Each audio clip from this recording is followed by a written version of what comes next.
Welcome to the Backstage Creative, the podcast that focuses on the people who work behind the scenes of theater. My name is Krista Copper, and I created this podcast about a year ago now. This has been one of the most rewarding projects I've ever worked on. I've had the privilege and the honor to sit down and talk with choreographers and designers of all sorts, and musicians and music directors and technical directors and stage managers. And it's been so enlightening for me to hear their wisdom and to share stories and talk about shows and the industry. I'm a musician and I think theater is amazing. There's a lot of different paths that you can take as a musician. There's a lot of opportunities and there's a lot of different genres and just different career paths you can choose to go down when you decide to become a musician. And I am so glad that theater is one of the paths that I stumbled upon and that I decided to pursue because it's helped me grow as a person. I think it made me a more creative artist, and I've definitely grown in my musicianship from as a direct result of being involved in theater. Today is my conversation with Steph Waaser. Steph is an associate technical director at the Oregon Shakespeare Festival. This conversation was so much fun. I really enjoyed talking to Steph. We talk about a lot of good topics and dig in deep to some issues. And so I hope that you enjoy this conversation. So here we go. Here's my conversation with Steph Waaser.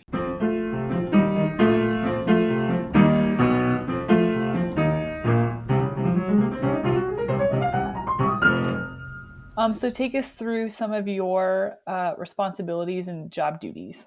Well, I'll start with generally speaking with a technical director. The way I like to describe it is the set designer gives me a bunch of drawings and says, I want it to look like this. And then I take that package and I work with them to get it in budget. I decide what materials we're going to use. And then I draft that set and generate construction drawings for the carpenters. Is kind of the general thing. And OSF is interesting because of how many shows we do in a year. We run up to 11 in rep for 7 months. I think is our longest run is 7 months. That sounds right. So I do the budgeting and the drafting, but there's two of us right now, associate technical directors. So we leapfrog shows between the two of us.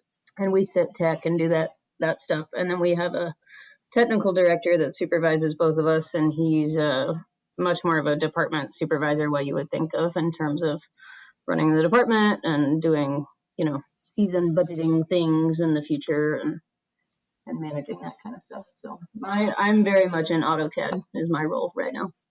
Mm-hmm. I'm excited to talk to you. I'm a musician, and so I really only interact with the technical director if I'm like on a platform or something. So a very important job because you literally keep people from getting injured and from worst case scenarios. Yeah, that is true. We have actually it's funny you say that because the first two shows I'm working on for the upcoming season are both plays with music. So mm-hmm. we have musicians on platforms, as you say, in both of those. I remember there was this one platform we were on and it was like wooden and like super creaky. And mm-hmm. anytime anyone like tapped their foot or moved, like the whole platform would like wobble. And I was like, I don't know about this. Yeah. But it worked out and everyone survived. So I guess it was a good platform, but it's good enough. Yeah. So take us through your background, where you grew up and went to school and some of your early theater experiences and how you ended up in Southern Oregon. So people always ask me where I'm from, and I say, well, that depends on what you mean by from. My family moved on average about every 4 years just because of what my dad did. I think I went to 3 different elementary schools and 2 middle schools, and then one high school in Indiana, in southeast Indiana, in a little town called Batesville. And my whole family, extended family included, is very much STEM people. My dad was trained as a nuclear engineer. My mom was an accountant before my brother and I were born. So very math and science folks. I'm the only one that works in the arts. So I originally, when I was looking at colleges, I was going for biology. I wanted to be a wildlife conservation biologist. And I went to UNC Chapel Hill, which does have an undergrad theater degree. So I went for a biology major and a theater minor. Was working in a lab on campus, doing some research with them. And, from the second I had gotten on campus my freshman year, I was involved with, I found the theater organizations and was involved with them. So I was working in this lab. I think it was my junior year. And I was taking time off my sophomore and junior year. I was working in this lab and I kept taking time off to go do tech. And all my friends were theater people. And I was like, well, maybe I should just listen to the universe on this one. So I started talking to people because that UNC Chapel Hill has a couple of MFA programs. That campus is attached to Playmakers Repertory Company, which is a Lort D theater. It is in residence on that campus. So there's 2 MFA programs, and those students work with the professional company. So one of those 2 MFA programs is a technical direction program. So I got a job. I quit my lab job. I went to work in the Playmakers scene shop as an undergrad assistant. Started sitting in on some of the graduate classes. Spent a lot of time with the grad students that were there at the time. And through that, figured out that could be a full-time job because I just didn't know. Nobody in my family knew that was a thing. I didn't know. So I didn't realize that I could make a career of it until I was like 21 or something. And went, oh, cool. Yeah. So I bumped my theater minor up to a theater major. And it's only an 8-course major, or at least it was when I was there. I don't know if that's still true. And 4 of those classes are theater lit. So there's not a whole lot of room to do tech. I didn't learn to draft in class or anything like that. I taught myself how to draft over the summer, one summer. Between my junior and senior year, worked in the shop my senior year. And then after I graduated, I went to Ocean State Theater Company, which at the time was in residence at Theater by the Sea in Rhode Island. I did a carpentry apprenticeship there. So I was a carpenter during the day and was on fly crew, run crew mostly as a fly person in the evenings. And then I went to Baltimore Center Stage for 9 months after that as a carpentry intern. And then I went back to Theater by the Sea the following summer as a staff carpenter. And at that point, I took staff positions. And over the next 2 years after that, I worked my way up to a shop foreman at Playmakers and at the summer stocks I worked at. I'm trying to remember where I went. I did 2 summers at Theater by the Sea. This is all back in like 2011 to 2013, so it's a little fuzzy. Sure. But I did 2 summers at Theater by the Sea, and then I went to Nebraska to be a site supervisor. That was an outdoor theater, so there was a shop foreman and then a site foreman. And that was where I met a guy named Ben Stark, who is a professor out at Kansas State, I believe. And he had been working at Pennsylvania Shakespeare over the summers, but that particular summer was looking for something closer to home, which is how we ended up in Nebraska. And at the end of the season, he said, hey, you know what you're doing next summer? Do you want to come back here? And I said, I haven't really got that far. And he said, well, how about you come work with me in Pennsylvania? And I said, sure. So the next summer I went to Pennsylvania as a shop foreman again. That was also kind of when I started thinking about grad school, and Ben Stark had asked me, are you thinking about grad school eventually or any of that? And I said, well, at some point. And he said, well, you should think about Yale. And I was like, what? Like, an Ivy League school, what are you talking about? But over the next few years, I decided that I was ready to go back because I knew I wanted to go back to grad school at some point, but I also knew that I needed to be ready to be sitting in a classroom again. Because when I got out of undergrad, I was ready to be done with that. My junior year, it was like, let me out. I just want to work. I knew I needed to be ready to sit in a classroom and take notes and, do tests and be in that environment again. So I guess that means I would have applied in the fall of 2014, interviewed in spring of 2015, but I did go back to school, and I did go to Yale in the fall of 2015. And that's a 3-year program. So I graduated in May of 2018. And at that time, when I was looking for a job, the associate TD position out here at OSF had opened up, which was a company that had been on my radar for a while. And I was like, oh wow, that's open. What perfect timing. And interviewed for this job among some others and got this one. And now I'm out here. And I've been out here for just under a year and a half now. Mm-hmm. So that's the long, winding story. Yeah. What I love about theater is that you get a lot of times you get to work in so many different places, right? Like you said, like Rhode Island and Oregon and Connecticut and Pennsylvania. Yeah, Like it's fun. yeah, it's a thing. It also just makes us very hard to keep track of. I know my Yeah. parents sometimes have been like, "Where do you live now?" Yeah.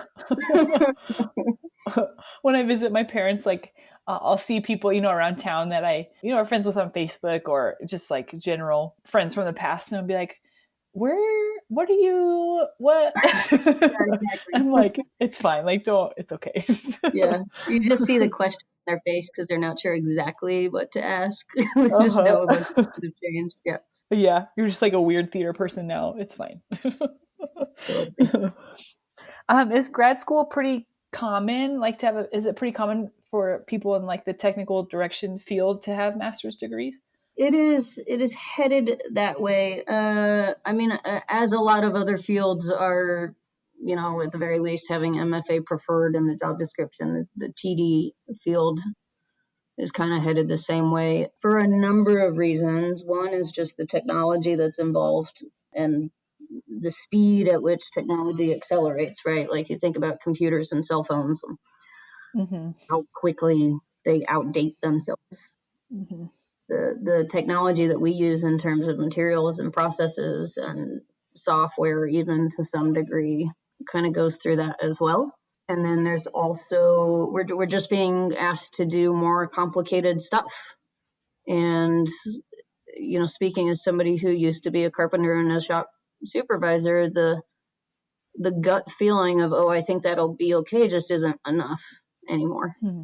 That makes sense. Mm-hmm. So there is a desire to hire people who have a level of understanding of structural design and mechanical design and what's going to break, really, is what it comes down to. And I think so I know some folks at least are motivated to get the MFA just because it opens up the avenue to teach later as well. Mm. So, but I do think the TD field is, even when I was applying, it's very much MFA preferred these days, for at least for the big LORP companies. I'm not so sure about some of the smaller regional theaters in that respect, but Mm-hmm. to shortly answer your question, yes, I think it's getting more common for folks to Uh-huh. pursue that higher education. Yeah. Mm-hmm. What was the experience of studying at Yale like?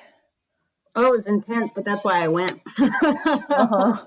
um, I can't say enough good things about that program. I mean, it's hard because it's supposed to be. It's recognized as the best, and there's a reason for that, at least in the technical design and production department, which is the one that the TDs come out of.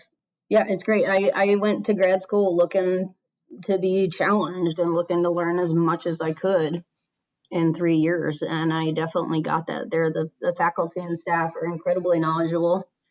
They have a lot of experience and a lot of different kinds of experience amongst them, and it's a big program. A lot of TD programs that I looked at were, maybe 6 students tops in a class, and at Yale there's minimum 7. There's usually 10 to 12. So you multiply that by 3 years, and you've got 30 people Mm. in the same building. And in other places, you're going to have 10, maybe 20. So there's also just that factor of having that number. And that's just in one department. That's in the TD&P department. You put the whole school together, it's hundreds of students. Mm-hmm. It's really great. The website just got updated. It just got updated, and they actually did a really cool thing this year. The GRE and the SATs are no longer required. So if you're applying for any of the graduate programs, the GRE used to be required. It's not anymore. If you're applying for a technical internship, the SAT used to be required, and it's not anymore, which is pretty awesome. So, Mm-hmm. but yeah, they just updated that and put all of that new info out there. And they're also doing a lot of stuff now to just try to make the beginnings of the application process more accessible. I think Visitors Day is being like live streamed or something, so you can watch and ask questions from home if you can't make it to campus for that.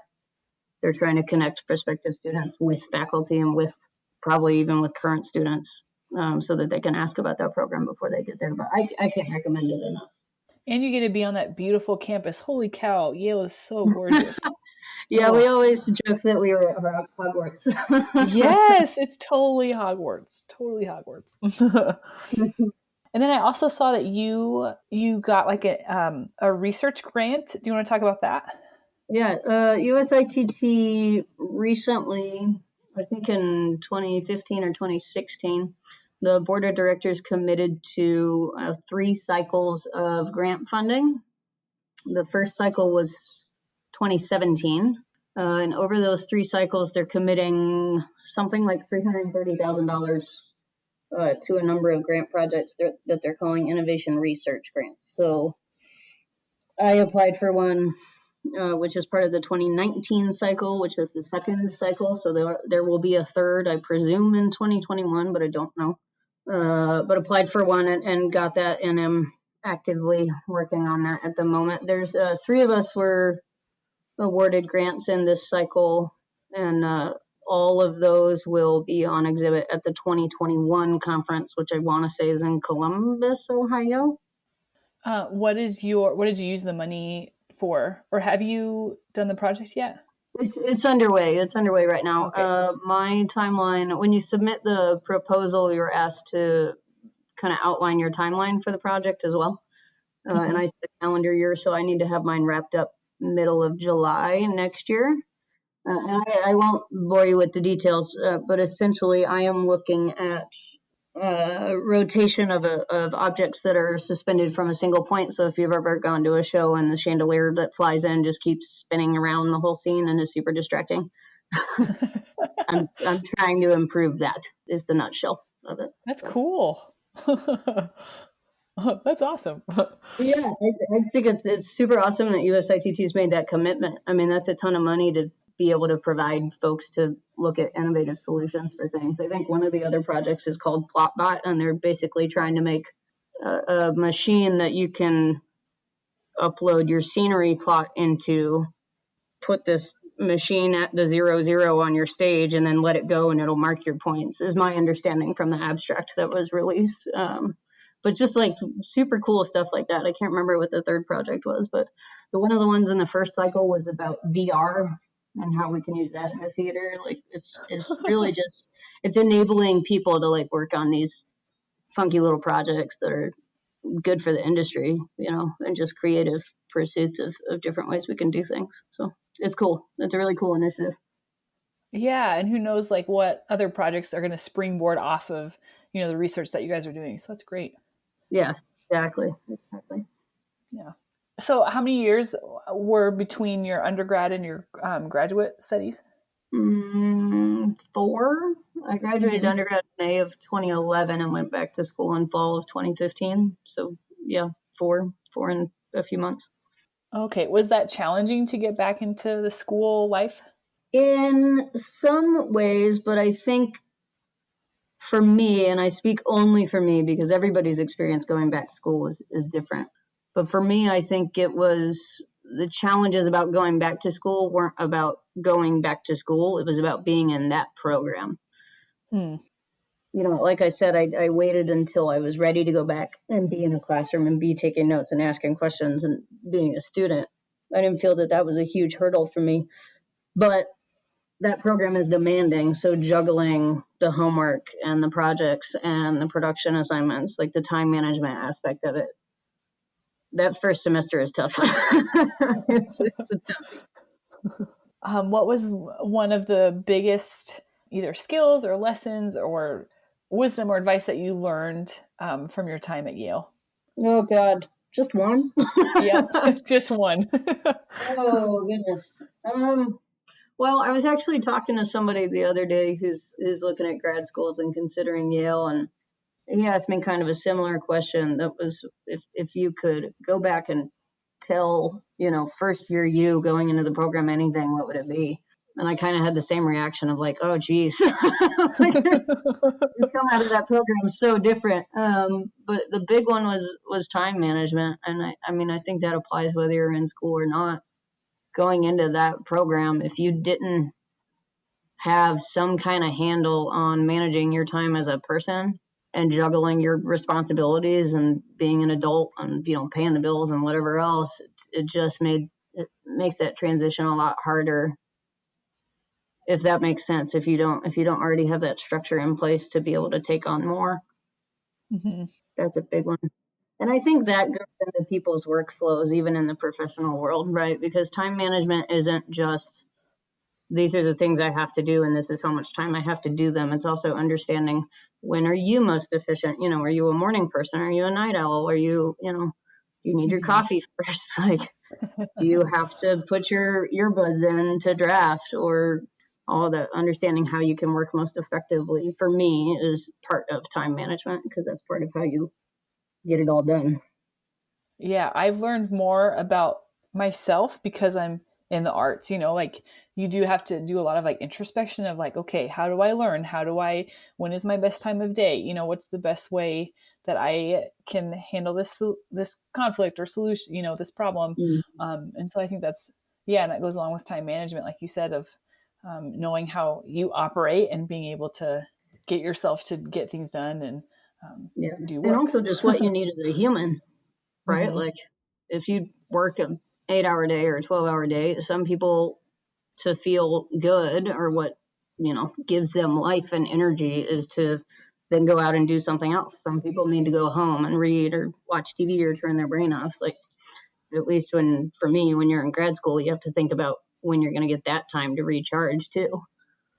So Hmm. you don't just run yourself ragged. So then transitioning to working at the Oregon Shakespeare Festival, was there anything unexpected, like coming from a school environment, you know, back into the real world?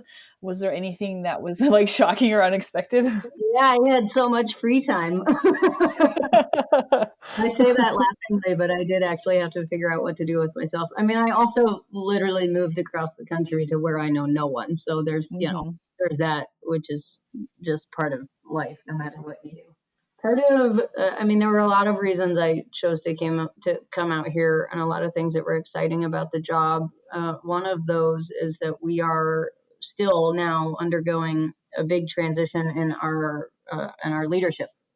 Bill Roush was the artistic director of OSF for 12 years, I believe, and he transitioned out of that role over this past summer.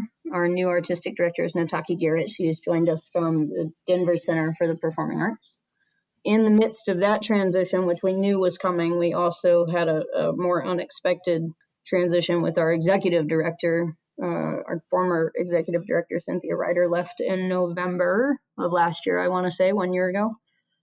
So we have an interim executive director and are currently searching for a full-time ED. So that's, you know, I joined the company at a time of a lot of change and a lot of change that is going to continue, which means there are some unknowns about what is the company going to look like 2 years from now, 4 years from now, what's my job going to look like 2 years from now, 4 years from now. But that for me was a good thing. That was kind of a perk. I haven't been part of a company while it's undergone an artistic leadership transition. And one of the things that has always interested me in my career and in grad school is leadership and how you manage change and how you manage people. So to actually be able to watch that from inside for me was a very exciting idea. And I think Nataki is totally what we need right now. I think everybody's excited that she's here, and we'll see where that goes. You have such a great attitude towards change because that's not, you know, a lot of people, you know, freak out when change happens. And That's true. That's true. Yeah. I mean, thank you for that. I think a lot of that is partially because I moved so much as a kid, right? You don't get a choice Mhm. about it. You can either be grumpy about it or you can get on board and see where you Yeah. go. You know, and if you're able to help direct some of that, that's great too. And especially changing your own life. Like if you can sit by the side of the road or you can start walking, you know, choosing to do nothing is still a choice. So I think for me, change is inevitable. So what are you going to do with that? Mm-hmm. I think so much of life is in the transition. Like how do you transition out of one thing into the next thing? If you leave something behind, like if you're moving across the country and Mm-hmm. you don't kind of tie up those loose ends where you just were, the next season of life, it's going to be a little rougher because you're, thinking about the past. But if the way that we handle transitions as humans and transitions in our career and personal life, I think that like that lays the foundation for the next season, whether Mm-hmm. good or bad. Yeah. Were there any cultural differences that were jarring, moving from a place like Connecticut? I lived in Connecticut for 2 years. I did my grad school in Hartford. And so I'm just thinking about like Connecticut culture Mm-hmm. and then moving to a place like Oregon. Was there anything that was just like, oh my gosh?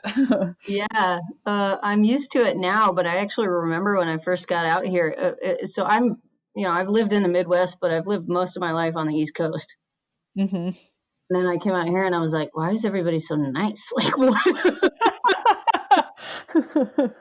Well, but like, in my experience, East Coast people, like, they don't smile at you and say hi in the grocery store. And if somebody does, you look at them like, what are you, like, what are you doing?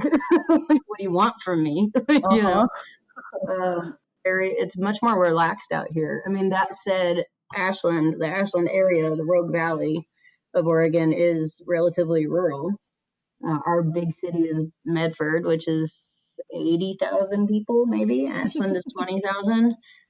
I live in one of two small towns in between Ashland and Medford, and those together are probably another 10 or 11,000 people. So that's, the whole valley is 115.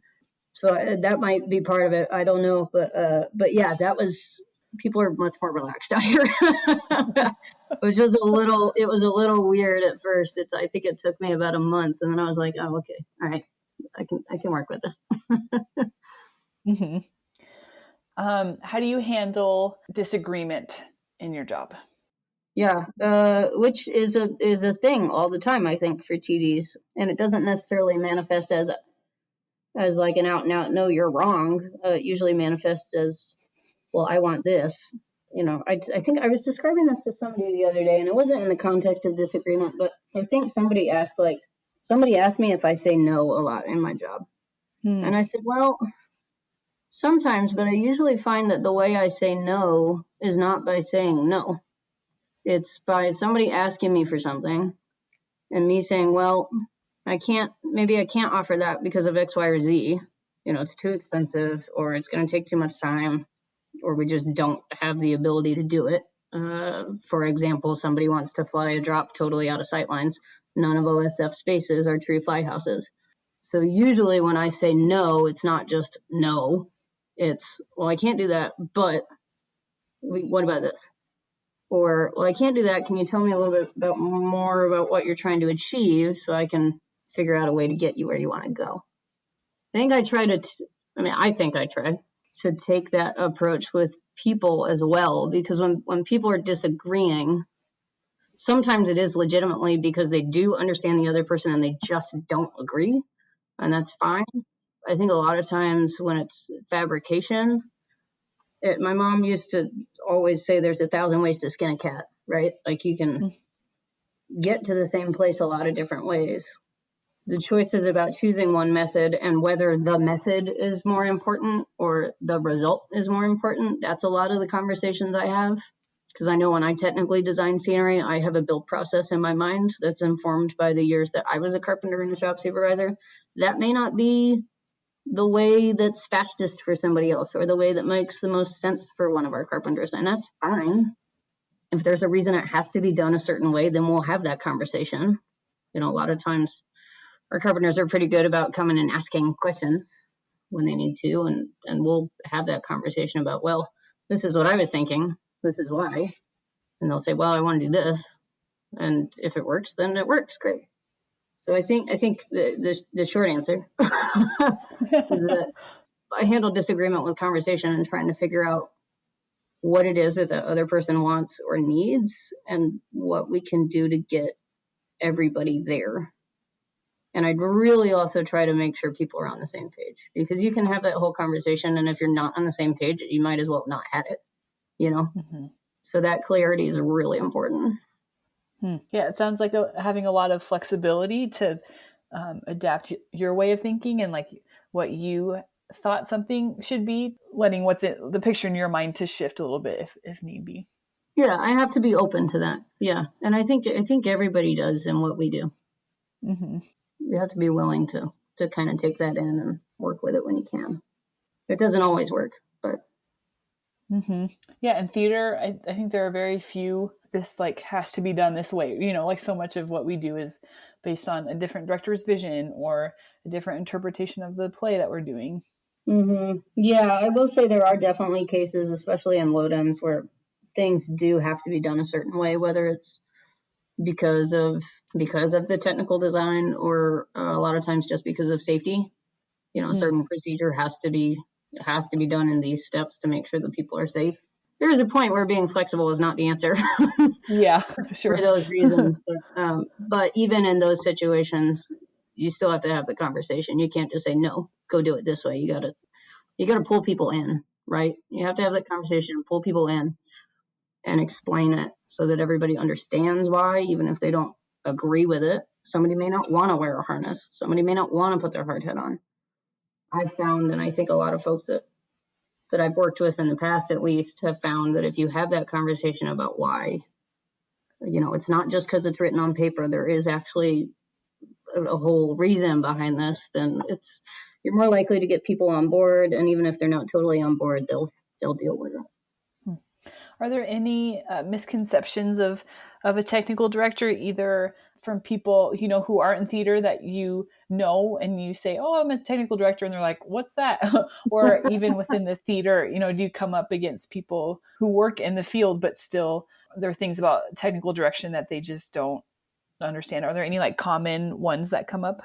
Yeah, outside the field, if I say I'm a technical director, people think I work in IT, Oh.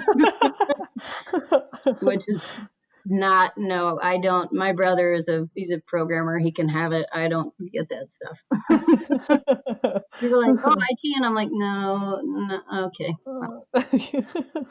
Gotten that little spiel I gave you about set designer says make it look like this, and then I make it happen. That's like has become my stock answer to what does that mean? That's funny.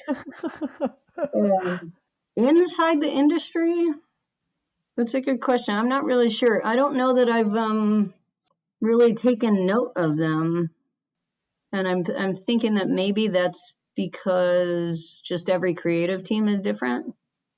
Hmm. So they may come in with preconceptions about what I do or what I'm about or how I do my work, but everybody's different and they're different people. So part of my process of beginning to work with a creative team is just figuring out what they're about, and I think Mhm. probably during that process they figure out how I work.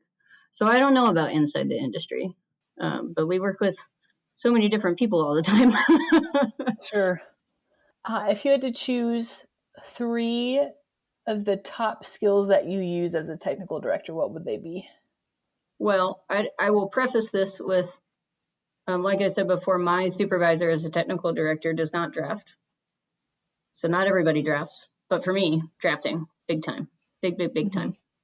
And that's just a hard skill. I feel like I could pick 3 hard skills and 3 soft skills. Can I do that? Okay. Part of what I love about my job is I have to do both. Sure. I have to know how to draw, and I have to be able to think about tiny parts and how they're going to go together. I have to be able to budget. I have to be able to put numbers on things. But I have to be able to talk about very technical things in a way that makes sense to very non-technical people. Mm. Uh, I think that's actually, yeah, if I had to pick 3, it would be drafting and then that one. I don't know what you want to call that. Articulating very technical things to non-technical people. Ooh, if I have to pick 3, budgeting probably goes off of that list. But I'm trying not to say something really broad like managing people because that's like its own envelope of skills. I'm going to go with thinking ahead because that kind of Mm. covers a few things. Thinking ahead is a big one because we're talking about even budgeting is part of thinking ahead, right? How much time we have, especially here, is influenced by is another show behind, is another show ahead? When do we have to load in? Part of the way that I draft one of the shows this past season. There was a chunk of that set that I would have liked to do in steel, but the metal shop was slammed, and I knew if I asked for them to build it out of steel, it would never be done on time. So we did it out of wood instead. So that skill kind of permeates the budgeting, the technical design, the talking to people, the logistics.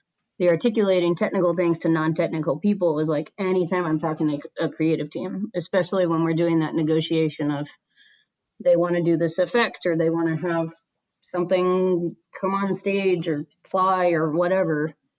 If I start talking about, well, in the grid there's a head block and like they're not, most of them don't have that background that they're going to understand the words coming out of my mouth. Mm-hmm. uh, and that's great, like, because their work is creative, and that's why that's one of the awesome things about the way that different people's brains work and bringing them all together the way that we do in theater. But it also means we have to be able to communicate across that. So that's a big one. And then the drafting one is just because that's the big chunk of what I do.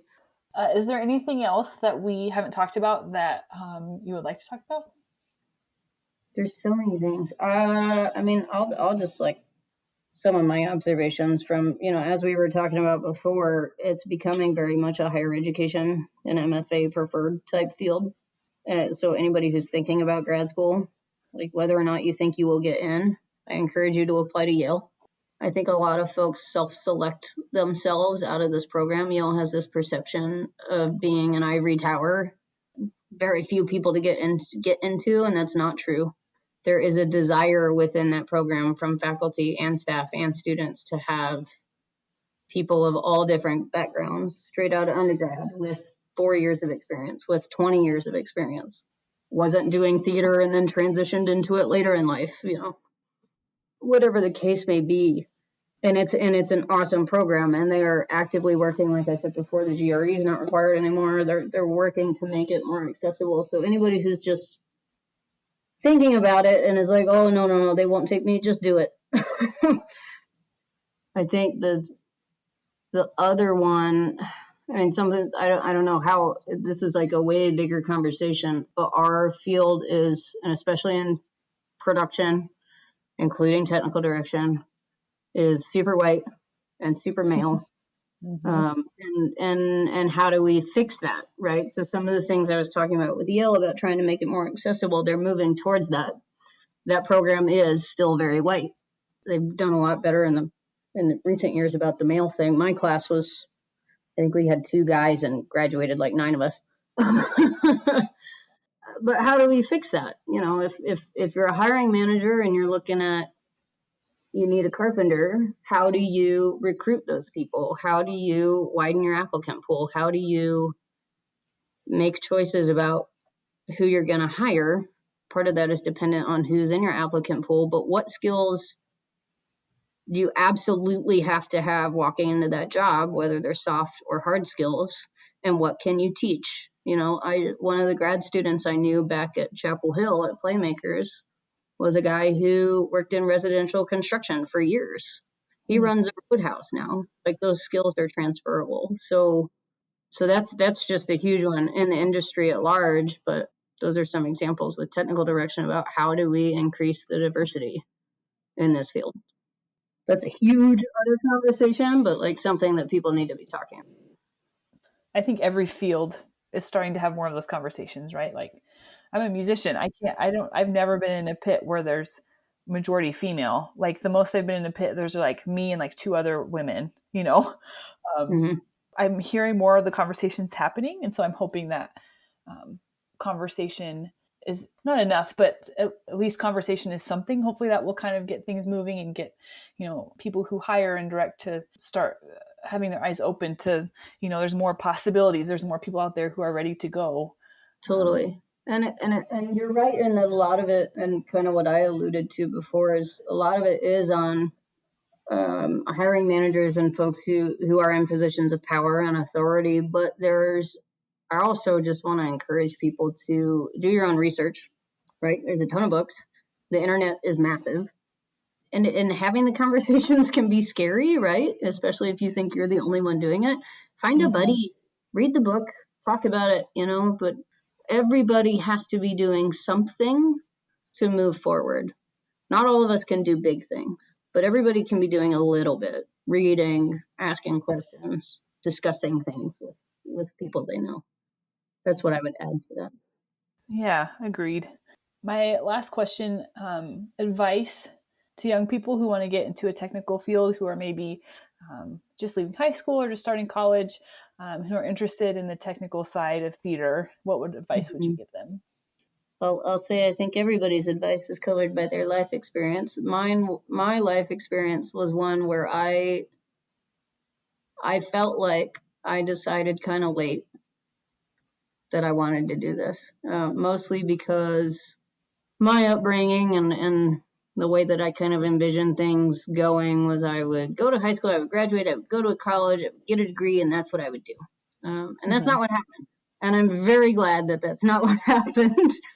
But it did make it feel like it was a little late for me. And I was fortunate enough that I could take an apprenticeship and then take an internship out of college instead of a quote unquote real job, like a salary stuff. But even when I was an undergrad and in high school, like just you got to find ways to do it.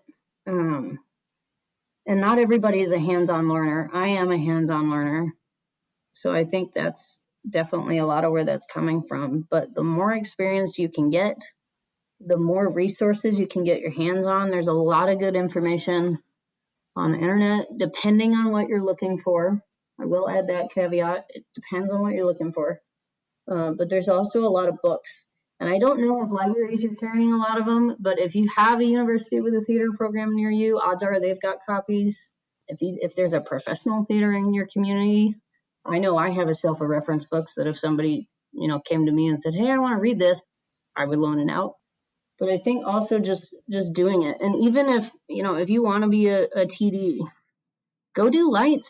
If there's not carpentry work, go hang some lights. Go work sound for a little bit. That was the other thing that was really appealing about Yale's graduate program is they make you touch as much as you possibly can in 3 years. And it's good because it gives you a greater understanding what else is happening in the space and what other Mm-hmm. needs exist and why those needs exist. So I personally think that, I'm not saying go be an expert in every field, but get your hands on the basics enough to understand that day-to-day work and what those departments are doing.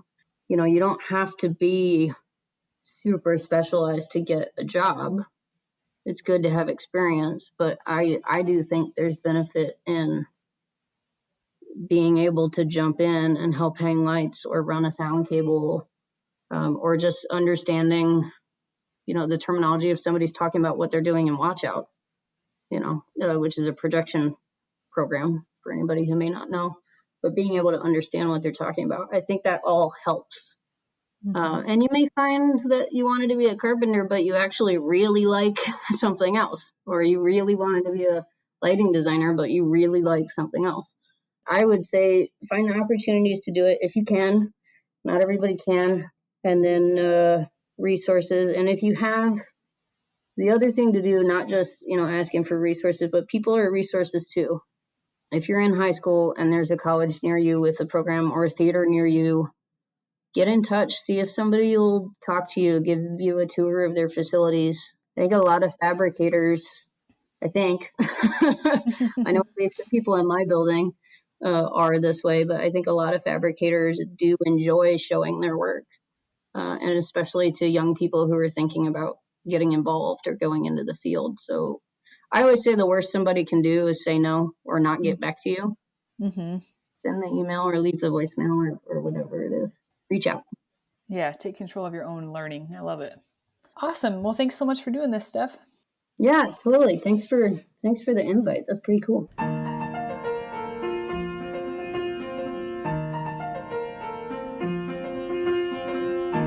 The music for the Backstage Creative was improvised and performed by Ian Leroy, and the logo was designed by Zach Rimbold.